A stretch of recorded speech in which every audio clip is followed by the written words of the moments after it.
identity-based decision making flips the switch, like you said. Like, instead of asking, "What should I do?" you might ask, "Who am I becoming?" or "What would that version of me do?"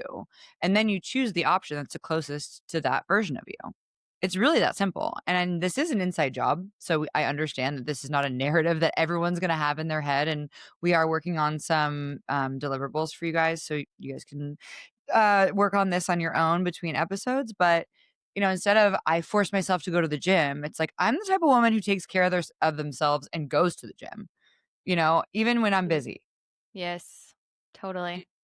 And also, if I'm the type of person, it's like if I have 15 minutes to work out, I'm gonna maximize that. Not like I'm gonna spend those 15 minutes stressing out and then now spend the next 15 hours annoyed at myself that I didn't take advantage of it. Yes. And once you anchor to that identity, your decisions and defaults get really easy. They become more of like non negotiables than choices because Yep. they're just something that's automatic. So we can think about what kind of filters we want to live through. So think of like your Mm. filters on Instagram, right? What are the filters in your brain that you want to swipe through? What are your like Rolodex filters, right? The things that the you wanna be, what does she say yes to? What does she say no to without guilt? Speaking to you, Bree. Yep.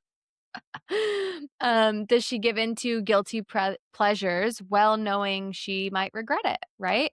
Like screen time, scrolling for too long, even though you know that makes you feel like shit. Yep. This feels very pointed today.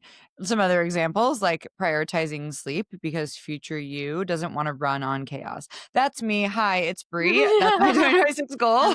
Hi, it's Hi, me. it's me. I will prioritize sleep in 2026 by taking magnesium glycinate with dinner, only natural light after the sun goes down, and putting my phone to bed before I put myself to bed. Yes, that's a big Okay, one. some other examples. Um, I'm gonna choose protein first in the morning because I want sustained energy, not punishment, right? There's so many of us who just, like, skip breakfast because I'm not hungry in the morning. It's like, that's because you're stressed and you're perpetuating the cycle. So eat fucking breakfast and have it some protein with it. Amen, And that sis. Amen, amen. And then another one, I love the warm-up rule. We've talked about this a lot before, and I think the warm-up rule is so relevant during the holidays and during the end of the year time, where, like, if you feel like shit but you still put on your cute little matching workout set, you get your gym bag, and you go do the warm up. That is setting tomorrow you up for success because tomorrow you without that workout would be like, "Oh my god, I'm 2 days off of workouts. This is going to be like shit. Maybe I'll just do an upper session. Maybe I'll just do 30 minutes." And you start making excuses for yourself. But if you go to the gym and do the warm up and you're like, "You know what? I still feel like shit, but I did some mobility, I moved my body." Great, because now tomorrow you is like, "Okay, day 2 at the gym. Here we go." Totally different experience. And here's What the I find thing, whether you feel like shit and that's precluding you from going to the gym, you're gonna feel like shit either way. So you're either Yeah. gonna feel like shit and get a workout done, or you're gonna feel like shit and feel guilty. Yeah, feel like shit and be proud or feel like shit and be guilty. You will never regret a workout.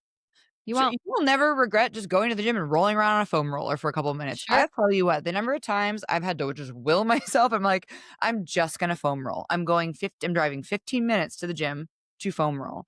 But Yep. I'll tell you what happens almost every single time for both myself and my clients is I'll go and do that little 5-minute foam roll, whatever. And I'm like, fuck, I'm already here. I might as well just Yep. go for it, right? I'm Do just gonna do the something. first lift, see what I can do, then you get that hit of your nervous system waking up because you're doing something hard, which is probably what your brain needed after a couple weeks of eating like shit.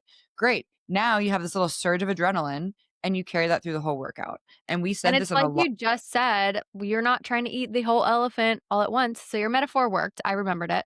Okay, You're fine. not trying to eat the whole elephant all at once. You're eating it piece by piece. So do the one thing, do the one Yes. set, do the one exercise, repeat, repeat, repeat. And next thing you know, you're done.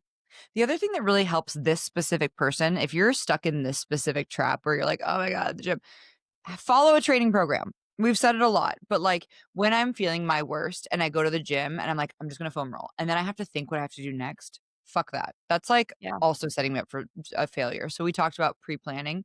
I think Yep. that's another good one. And usually when you do the warm up, you always feel better. So we know this isn't about being perfect, but it's just about making these micro choices that reinforce who you're becoming, not just like how you want to look and what you want people to think of you. It's who you are becoming.